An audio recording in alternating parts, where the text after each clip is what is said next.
BBC Nepali सेवाको साँझ पखबाट सञ्जीव गिरीको नमस्कार। आजका मुख्य विषयमा आम हडतालका कारण देशैभर आंशिक रूपमा जनजीवन प्रभावित भएको प्रहरी भनाई, पछिल्ला सरकारी कदम विरुद्ध जनमत तयार पार्न सफल भएको आयोजक नेकपाको प्रचण्ड नेपाल समूहको दाबी, प्रतिगमन निरङ्कुशतातिर जो लैरहेको छ त्यसलाई रोक्नका निम्ति यसले राम्रो जनमत तयार गरेको छ। अनि हामी यहाँ छौँ भन्ने एउटा टाँसो, अनि गाडी रोक भनेर को उभिया छ भनेर यसो हेर्दाखेरि त प्रचण्ड उभिराख्या। मानिसहरू एक थरीले यो प्रचण्ड र केपी ओलीको या माधव नेपाल र केपी ओलीको भन्न खोजेका छन्, त्यो सत्य होइन। नेकपाका दुई समूह बीच देखिएको व्यक्ति केन्द्रित टिप्पणीबारे एक सामग्री र अन्तर्राष्ट्रिय फौजदारी अदालतद्वारा युगाण्डाका पूर्व विद्रोही कमान्डर डोमिनिक अङ्गवेन युद्ध अपराधमा दोषी ठहर।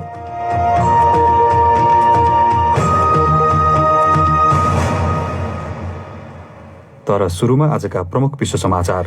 गनी अन्सारीबाट समाचार सुन्नुहोस्। द हेग स्थित अन्तर्राष्ट्रिय फौजदारी अदालत आइसिसीले युगाण्डाको लर्ड्स रेजिस्टेन्स आर्मीका पूर्व कमान्डरलाई युद्ध तथा मानवता विरुद्ध अपराधमा दोषी ठहर गरेको छ।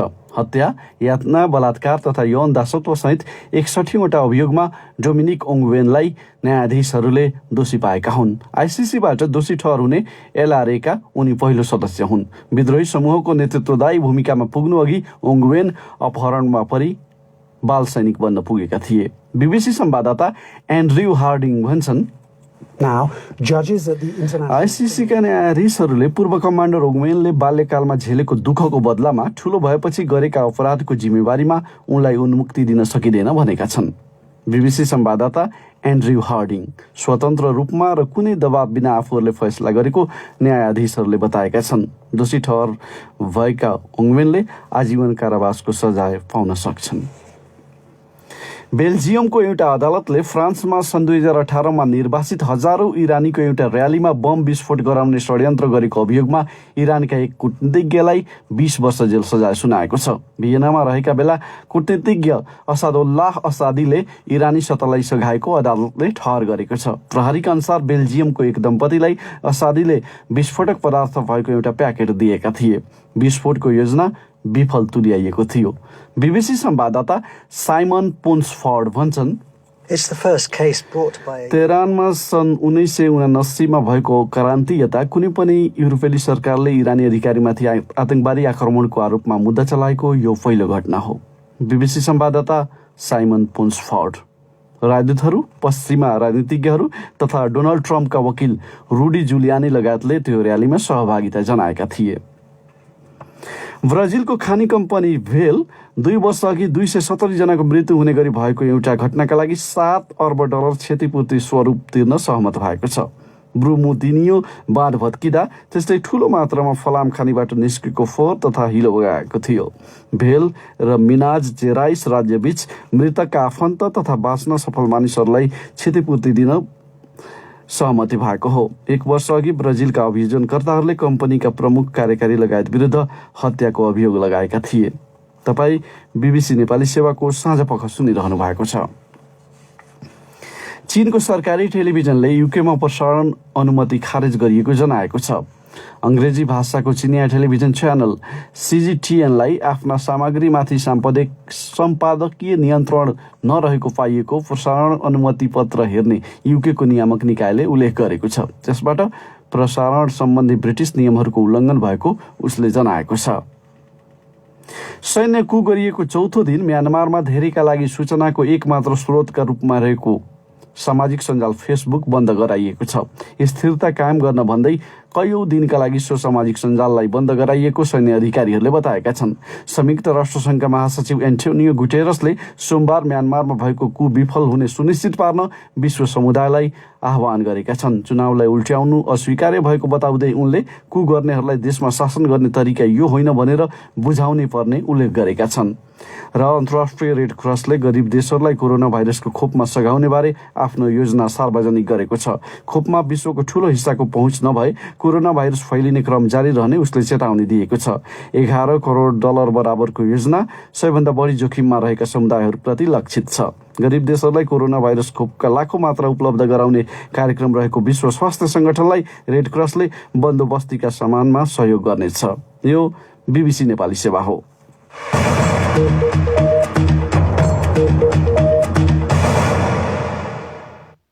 साँझपखमा पुनः स्वागत छ। नेपाल कम्युनिस्ट पार्टी नेकपाको प्रचण्ड नेपाल समूहले प्रतिनिधि सभा विघटन र संवैधानिक निकायका पदाधिकारी तथा सदस्यहरूको नियुक्तिको विरोधमा गरेको आम हडतालले आज देशैभर जनजीवन आंशिक रूपमा प्रभावित भएको नेपाल प्रहरीले जनाएको छ। प्रहरी प्रवक्ता एसएसपी वसन्त बहादुर कुँवरका अनुसार ठूलो अप्रिय घटना नघटे पनि हडताल सफल बनाउने क्रममा गैर कानूनी कार्य गरेको र अवरोध खडा गरेको अभियोगमा देशैभरबाट 186 जना पक्राउ परेका छन्। उनीहरूलाई छानबिन गर्दै छाड्ने कार्य भइरहेको जनाइएको छ। त्यस्तै 30 वटा सार्वजनिक सवारी साधन र 3 निजी गरी कुल 33 वटा सवारी साधनमा सामान्य तोडफोड भएको प्रहरीले जनाएको छ। आन्दोलनका क्रममा काठमाडौँमा एउटा ट्याक्सीमा आगजनी गरिएको र धनुषामा भएको झडपमा 3 प्रहरी सहित 5 जना प्रदर्शनकारी घाइते भएको प्रहरीको भनाइ छ। बिहान केही समय प्रभावित भए पनि दिनभरिको अवस्था भने सामान्य नै रहेको प्रहरीले जनाएको छ। मुलुकका अन्य स्थानका तुलनामा संघीय राजधानी काठमाडौँमा आम हडतालको प्रभाव बढी देखिएको बताइएको छ। उता आम हडतालको आयोजक नेकपाको प्रचण्ड नेपाल समूहले भने आफ्नो कार्यक्रम पूर्ण रूपमा सफल भएको दावी गरेको छ। शान्तिपूर्ण आम हडताललाई बदनाम गर्न र असफल पार्न गरिएको कार्यहरूलाई पार्टी र जनताको सचेत प्रयत्न मार्फत असफल पारिएको पार्टी प्रवक्ता नारायण काजी श्रेष्ठले जारी गरेको विज्ञप्तिमा उल्लेख छ। यसैबीच नेकपाको प्रचण्ड नेपाल समूहले आज गरेको आम हडतालका विषयमा केही बेर अघि हामीले केन्द्रीय संघर्ष समितिकी सहसंयोजक पम्फा भुसालसँग कुराकानी गरेका छौं।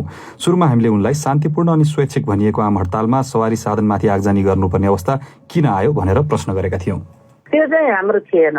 म तपाईँलाई एकदमै भन्छु, एकातिर आम हडताल फिर्ता लियो भन्ने प्रचार र ट्याक्सीमाथि आगो लागेको मैले पनि हेरेँ मिडियामा। त्यो हेर्दाखेरि चाहिँ त्यो हाम्रो होइन। तर तपाईहरु चाहिँ आयोजक भएका हिसाबले तपाईहरुको पनि केही जिम्मेवारी त बन्छ होला नि यस्ता किसिमका घटनाहरू हुन नदिने विषयमा। सबै ठाउँमा बिहान 3 बजे 4 बजे लाग्नेको त कसरी सकिन्छ र? नेपालमा पटक पटक यस्ता किसिमका आम हडतालहरू हुने गर्छन्, तर यसको आखिरमा चाहिँ के प्राप्ति भयो भन्ने कुरा चाहिँ सधैँ आइरहन्छ। आजको यो कार्यक्रमले के प्राप्त भयो त? विगतका आम हडताल संघर्षले हामीले एउटा युग परिवर्तन गरेर नेपालमा संघीय लोकतान्त्रिक गणतन्त्र पाएका हौं। अहिले गणतन्त्रमाथि नै घात गरिएको छ, संविधानमाथि कु गरिएको छ। त्यसको रक्षाको निम्ति एउटा जनमत सिर्जना गर्ने कुरा हो। त्यो जनमत सिर्जना चाहिँ राम्रोसित भएको छ। हामी यो अहिलेको संविधानमाथि भएको कु, संसद विघटन गरेको प्रतिगमनको बाटो र अनि संवैधानिक परिषद मार्फत भनेर गरिएको संवैधानिक निकायहरूमा गैर संवैधानिक नियुक्ति जुन ढङ्गले गरिएको छ, यसले देशलाई एकदमै प्रतिगमन निरङ्कुशतातिर जो लैरहेको छ त्यसलाई रोक्नका निम्ति यसले राम्रो जनमत तयार गरेको छ। एउटा ऊर्जा, एउटा शक्ति, एउटा बल प्रदान गरेको छ। कतिपयले चाहिँ यो अपुष्ट समाचारहरू, अपुष्ट कुराहरूमा के आइरहेछ भने संवैधानिक निकायका पदाधिकारीहरू नियुक्त भएपछि तपाईहरुकै दलका केही नेताहरूले विगतमा गरेका कामका आधारमा चाहिँ कारबाही हुन सक्छ कि भन्ने डरले चाहिँ यो कदम चालेको भन्ने पनि कुरा आइरहेछ नि। बिल्कुल बिल्कुल होइन। गरे हुन्छ, कसैलाई केही छ भने छानबिन गरे हुन्छ, गरे हुन्छ, के छ। र अन्तिममा चाहिँ जस्तो यो हडताल सफल पार्न भन्दै आज तपाईकै दलका शीर्ष नेताहरू चाहिँ कोही गाडी चढेर, कोही 2 पाङ्ग्रे चढेर चाहिँ हिँडेको देखियो। उता परीक्षा दिन जाने विद्यार्थीहरू चाहिँ हिँड्नुपर्ने अवस्था थियो। यो बलिदान चाहिँ यस्ता किसिमका कार्यक्रममा सधैँ जनताले नै दिनुपर्ने हो? होइन, हामीले परीक्षा दिन जाने विद्यार्थीहरूलाई चाहिँ हामीले सहुलियत दिने भनेका थियौँ। म बसेको ठाउँमा उहाँहरू मोटरसाइकल, तर सडकमा त त्यस्तो देखिएन नि आज विभिन्न ठाउँमा। होइन, म जता थिएँ हामी त्यो पालना गरेका थियौँ। नेताहरूलाई सङ्घर्षमा आउनु पर्ने नजिककोमा हिँडेर मात्रै गएको भए पनि हुन्थ्यो। टाढा जाँदाखेरि गाडीको प्रयोग, सुरक्षाको पनि उहाँहरूमाथि थ्रेड छ, त्यो ढङ्गले जानु हो। त्यसलाई अन्यथा होइन जानु। त्यसले सडकमा बसेका आन्दोलनकारीहरूप्रतिको एकबद्धताले ऊर्जा नै प्रदान गरेको छ। उनी थिइन् नेकपा नेत्री तथा केन्द्रीय संघर्ष समितिकी सहसंयोजक पम्फा भुसाल। अर्को विषय, विवादमा होमिएको सत्तारूढ नेपाल कम्युनिस्ट पार्टी नेकपाका 2 खेमाबीच संघर्ष चलिरहेका बेला शीर्ष नेताहरू एक अर्कालाई होच्याउने र गाली गलौचमा उत्रने क्रम बढ्दै गएको देखिन्छ। नेकपाको प्रचण्ड नेपाल समूह अनि प्रधानमन्त्री केपी शर्मा ओलीले नेतृत्व गरिरहेका खेमाका नेताहरूको अभिव्यक्ति सामाजिक सञ्जालदेखि चिया पसलसम्म चर्चाको विषय बनेको पाइन्छ। ओली समूहले राजधानी काठमाडौँमा आयोजना गर्न लागेको जनसभाको अघिल्लो दिन दाहाल नेपाल समूहले देशव्यापी आम हडताल आयोजना गरेसँगै 2 पक्ष बीचको फाटो कतिसम्म बढेको छ भन्ने विषय झन प्रष्ट रूपमा देखिएको जानकारहरू बताउँछन्। एक रिपोर्ट। बिहीबार काठमाडौँमा आयोजित किसान महासंघको भेलालाई सम्बोधन गर्ने क्रममा प्रधानमन्त्री ओलीले दाहाल नेपालतर्फ लक्षित गर्दै कार्यकर्ता सकिएपछि शीर्ष नेताहरू आफै सडकमा उत्रिनुपर्ने अवस्था उत्पन्न भएको बताए। आफ्नो मन्तव्यको करिब 10 मिनट दाहाल नेपाल समूहको आलोचनामा खर्चिएका ओलीले भने, कार्यकर्ता सिद्धिएछन्, कार्यकर्ता यता छन्, कहाँबाट होस् त उता। कार्यकर्ता सिद्धिएछन्, आफै हामी यहाँ छौँ भन्ने एउटा टाँसो, अनि गाडी रोका भनेर को उभिया छ भनेर यसो हेर्दाखेरि त प्रचण्ड उभिराख्या। उभिएको कहाँ, फेरि कस्तो ठाउँमा? 7 जो बाटो। उभिएको पनि साद्लो बाटो ठाउँ पनि जाँदैन। ओलीले दाहाल नेपाल समूहले नियम तोड्न खोज्ने र कानून मान्दिन भन्दै प्रशासकहरूलाई उनकै शब्दमा हप्की धप्की गर्ने गरेको भन्दै कटाक्ष गरे। लोकतन्त्र भनेको कानूनको राज रहेको उल्लेख गर्दै उनले भने, प्रचण्डलाई म सम्झाउन चाहन्छु, ती दिन गए जति बेला तपाईँ संविधान मान्दिन, कानुन मान्दिन भनेर उपद्रवमा चारा हिँड्नुभएको थियो, त्यो जमाना गयो। अब कानुनको पालना गरेर चल्नुहोस्। उता आफूहरूले आयोजना गरेको आम हडतालका क्रममा काठमाडौँका विभिन्न स्थानमा पुगेका प्रचण्डले भने, लोकतन्त्रमाथिको प्रहारको विरोधमा राजनीतिक दल, नागरिक आन्दोलन, बुद्धिजीवी सडकमा उत्रिएका बेला सरकार आफैले जुलुस निकाल्न लागेको विषयलाई उनकै शब्दमा विगतमा हुने पञ्च र्यालीसँग तुलना गरे। पछिल्लो समय ओली र प्रचण्डको एकअर्काप्रति लक्षित अभिव्यक्तिबारे सञ्चारकर्मीहरूले राखेको जिज्ञासाको उत्तर दिँदै दाहालले आफू र ओली बीच जुहारी नभएको बताए। उनले भने, यो नेपाली जनताले 70 वर्ष लडेर ल्याएको लोकतन्त्रको रक्षा गर्ने कि नगर्ने भन्ने मुद्दा हो। मानिसहरू एक थरीले यो प्रचण्ड र केपी ओलीको या माधव नेपाल र केपी ओलीको भन्न खोजेका छन्, त्यो सत्य होइन। पहिलो कुरा। दोस्रो कुरा, संविधान मिचिएको हुनाले के नेपाली कांग्रेस, के जसपा, सबै राजनीतिक दल पनि त यो असंवैधानिक र अलोकतान्त्रिक कदम चाले सरकारले भनेर त सडकमै छन्। सबै नागरिक आन्दोलन सडकमा छ भने यो केपी र प्रचण्डको जुहारी भनेर बुझ्नु नै गल्ती हुन्छ। विकासशील मुलुकमा राजनीतिक संस्कार विकसित प्रजातान्त्रिक मुलुकमा जस्तै अपेक्षा गरिने भए पनि यथार्थ भने फरक हुने राजनीति शास्त्री कृष्ण पोखरेल बताउँछन्। राजनीतिक मतभेदका विषय भए पनि व्यक्ति लक्षित टिप्पणी गर्ने विषयमा भने प्रधानमन्त्री ओली नै अघि देखिएको उनको बुझाइ छ। राजनीतिमा देखिएको यो प्रवृत्तिले कस्तो सन्देश प्रवाह गर्ला त? पोखरेल भन्छन्, यसले चाहिँ कुनै मतलब राम्रो सन्देश त प्रवाह गर्दैन। अब उस्तै त रहेछन् नि दुईटै नेता भन्ने खालको आम जनमानसमा चाहिँ त्यो सन्देश जान सक्छ। प्रधानमन्त्री ओलीले प्रतिनिधि सभा विघटन गरेसँगै नेकपा दुई खेमामा विभाजित भएको छ। दुवै पक्षले पार्टीको नाम र सूर्य चिन्हको दावी गरिरहेका छन्। तर निर्वाचन आयोगले भने नेकपाको विवादले कानूनी रूपमा केही दिन अघि मात्रै प्रवेश पाएको जनाएको छ। अब पालो श्रोता प्रतिक्रियाको। प्रस्तुत गर्दैछन् साथी गनी अन्सारी र रमा पराजुली। नेकपाको एउटा पक्षले संवैधानिक निकायमा भएका नियुक्तिहरूको विरोध गर्न भन्दै आज नेपालभरि आम हडताल गरेको छ। सत्तारूढ दलको आन्तरिक विवादका कारण भएको संसद विघटन र त्यसयता उत्पन्न परिस्थितिबारे तपाईँको के धारणा छ भनेर आज हामीले सामाजिक सञ्जाल फेसबुक र ट्विटरमा सोधेका थियौं। प्राप्त जवाफमध्ये केहीलाई हामीले यहाँ समेटेका छौं। हाम्रो फेसबुक पेजमा देवीलाल राणाले लेखेका छन्, संवैधानिक निकायका प्रमुखको नियुक्ति संविधान विपरीत छ। आन्दोलनका नाममा जनतालाई असर गर्ने र भौतिक संरचना बिगार्ने काम गलत हो। म बन्द आह्वानकर्ताहरूको घोर विरोध गर्छु। व्यङ्ग्यात्मक शैलीमा शिशिर थाङ्गाम्बा लिम्बू लेख्छन्, यो केवल जुङ्गाको लडाई हो। जुङ्गा फुलेकाहरूको फुलेको जुङ्गा उखेलेर कालो मात्रै राख्ने दाउ अनि कालो मात्रै भएको जुङ्गालाई रङ दलेर सेतो बनाउन खोजिएको अर्को कालो जुङ्गा भएकाहरूको दाउ। जुङ्गाको रेखी नबसेकाहरूले चाहिँ सेतो जुङ्गापट्टि मेरो हो, कालो जुङ्गापट्टि तेरो हो भन्दै रोज्दै गएको कारण यी सब समस्या उत्पन्न भएका हुन्। हंस जोशीको धारणा छ, म न त कुनै राजनीतिक दलको सदस्य हुँ न त समर्थक नै, तर एउटा जिम्मेवार नागरिकको हिसाबले हेर्दा देशमा जे हुँदैछ त्यो गलत हुँदैछ। वास्तवमै प्रधानमन्त्रीबाट केही गलत निर्णय भएका छन् र हुँदैछन् पनि।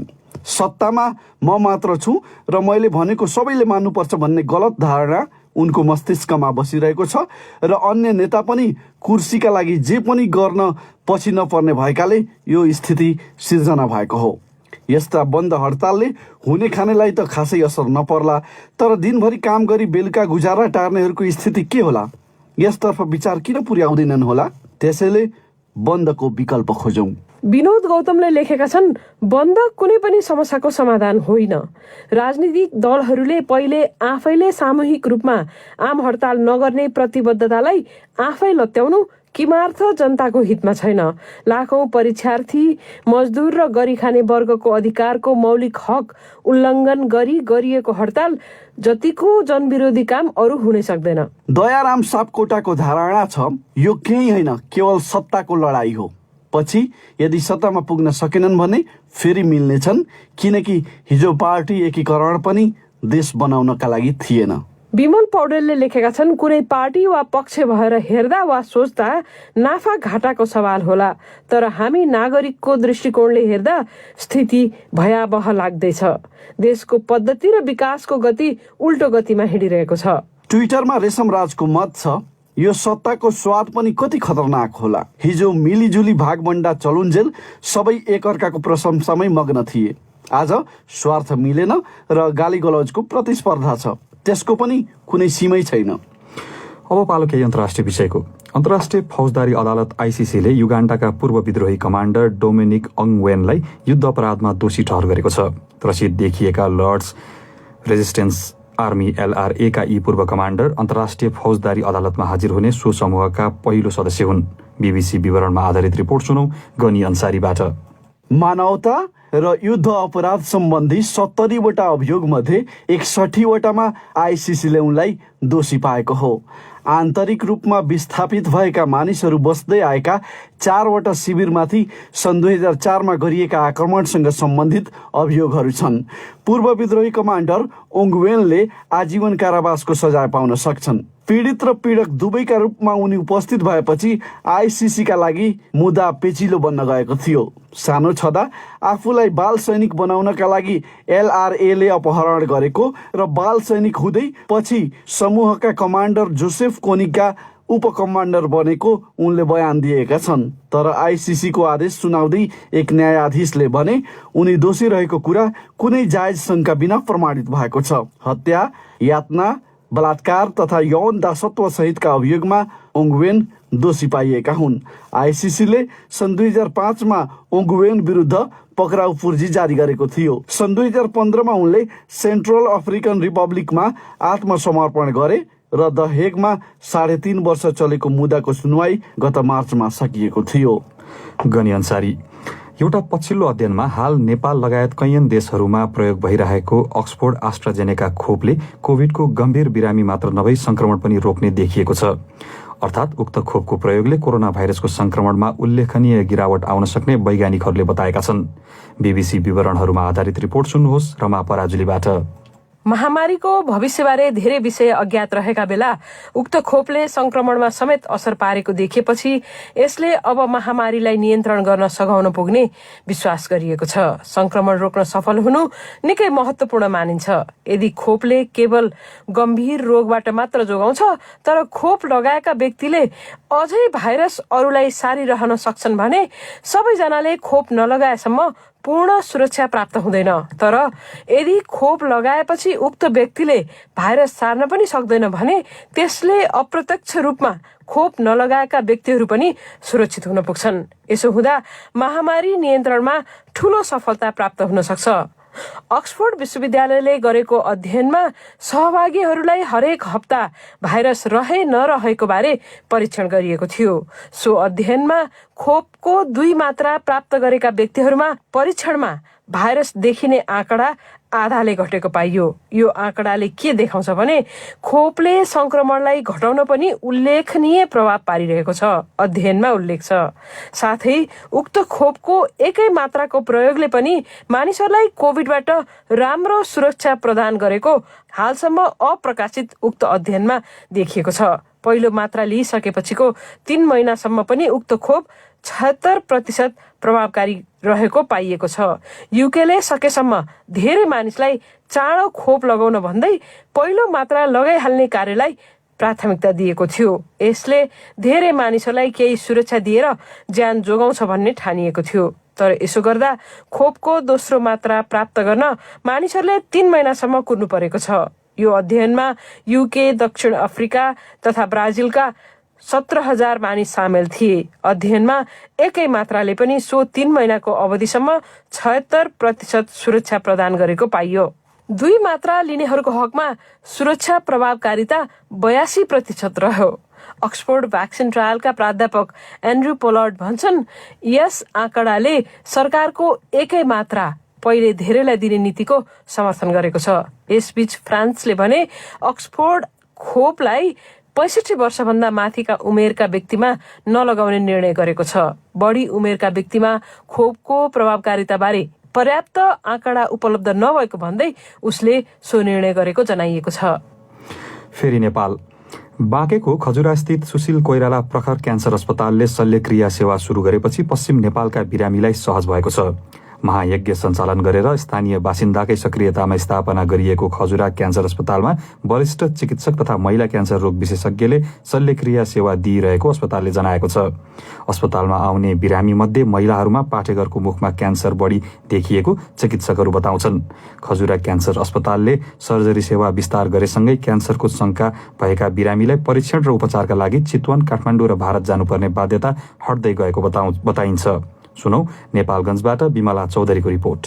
ठूलो आन्द्राको क्यान्सर पीडित दैलेख दुल्लु नगरपालिका 11 का देवबहादुर थापा अहिले बाँकेको खजुरा स्थित सुशील कोइराला प्रखर क्यान्सर अस्पतालमा उपचार गराइरहेका छन्। अपरेसनपछि पहिलो केमो चितवनको भरतपुरमा लगाएका उनले अहिले खजुरामै लगाउन पाउँदा सहज भएको बताए। यहाँ त डाक्टर साहबहरू सबै फुलफिल हुनुहुन्छ, जतिखेर पनि आएर भेटघाट गर्नुभएको हुन्छ। यहाँ सुविधा धेरै नै छ। हामीले आउन जानु पनि आफ्नै क्षेत्र भयो हुनाले आउन जानु पनि सजिलो, बस्न पनि सजिलो। पाठेघरको समस्या झेल्दै आएकी बाँके राप्ती सोनारी 2 कचनापुरकी पार्वती कुँवरको समस्या पनि खजुरामै समाधान भएको छ। केही दिन अघि मात्र पाठेघरको अपरेसन पछि निको भएर घर जाने तयारीमा रहेकी उनले भनिन्। पहिले लगभग 5-6 वर्ष भयो मेरो यस्तो समस्या भएको। चितवन जानु परेको भए कति पैसा खर्च हुन्थ्यो, गाह्रो हुन्थ्यो। अहिले यहाँ आफ्नै जिल्लामा भयो, आफ्नै ठाउँमा भयो, सजिलो भयो। आज सन्चो भएर घर जाँदैछु, एकदम खुसी लाग्छ। सुशील कोइराला प्रखर क्यान्सर अस्पतालले स्थापनाको 15 वर्षपछि मात्र गत मङ्सिर 5 गतेदेखि सर्जरी सेवा सुरु गरेको हो। अस्पतालले हाल रक्तनली र पाठेघरमा ट्युमर भएका र शरीरका विभिन्न भागमा गिर्खा गिर्खी निस्किएका बिरामीको शल्यक्रिया गरिरहेको जनाएको छ। अस्पतालमा आउने बिरामी मध्ये महिलाहरूमा पाठेघरको मुखको क्यान्सर बढी देखिएको चिकित्सकहरूको भनाइ छ। यही माघ 7 गतेदेखि खजुरामा सेवा दिइरहेका महिला क्यान्सर रोग विशेषज्ञ डाक्टर परवीण योगीले भने,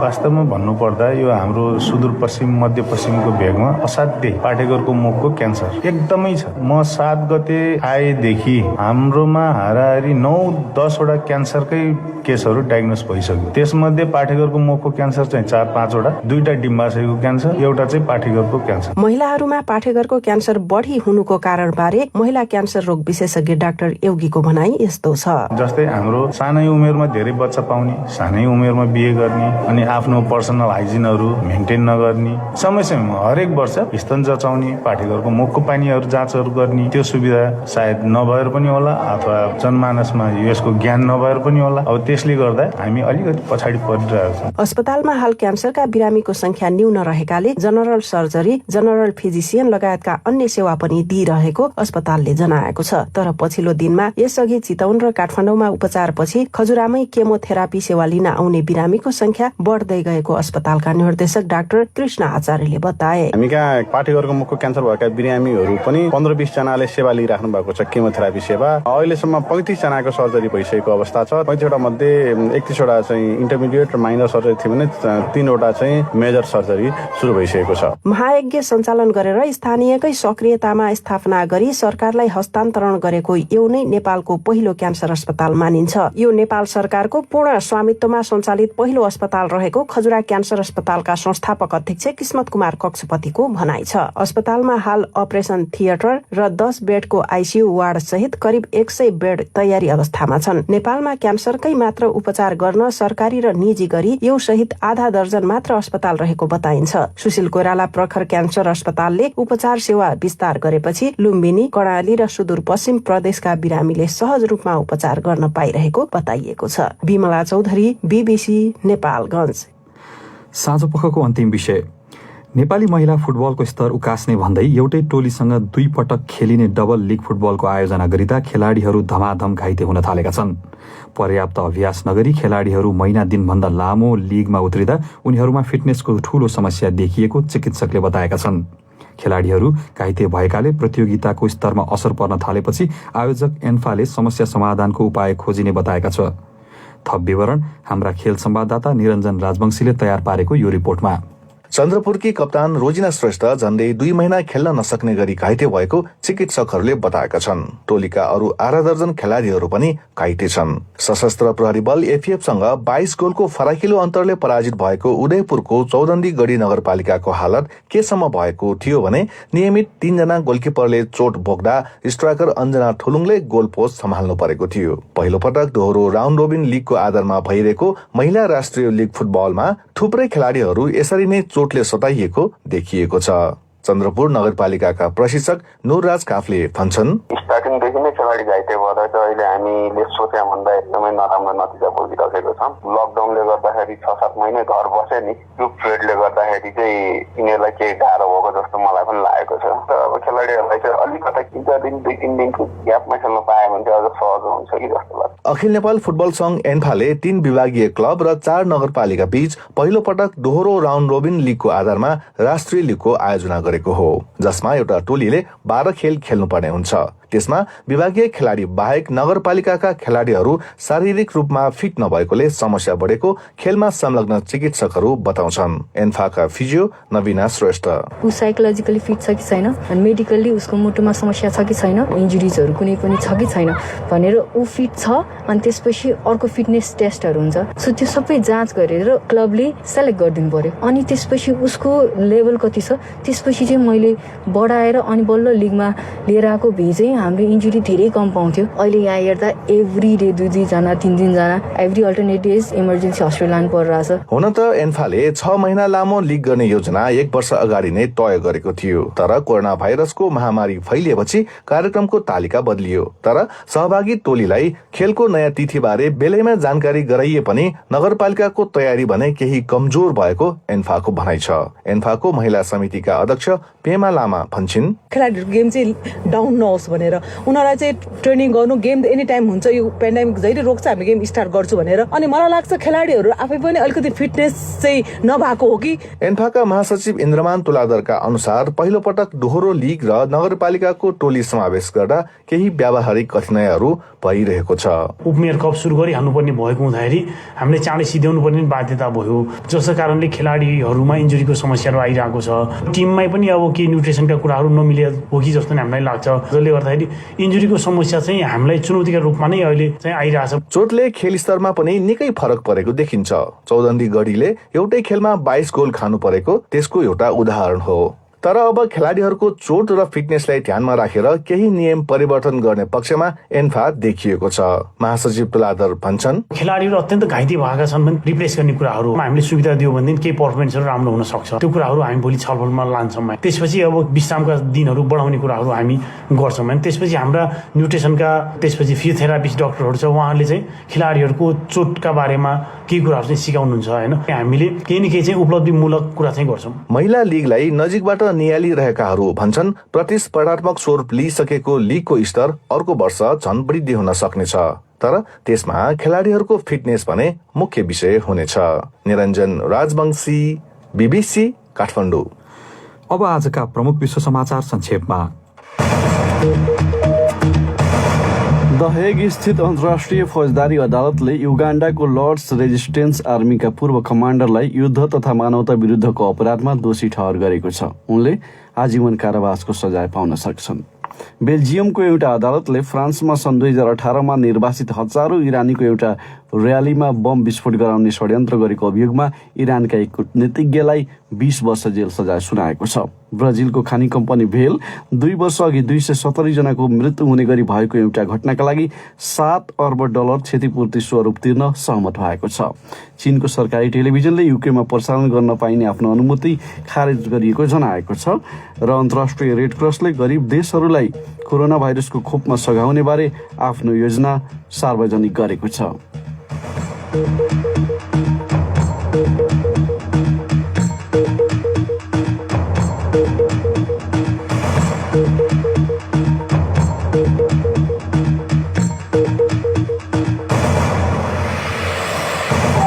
हवस् त, BBC नेपाली सेवाको साँझ पख यही समाप्त हुन्छ। हामीलाई भने भोलि बिहान 7:15 बजेसम्मका लागि बिदा दिनुहोस्। नमस्कार।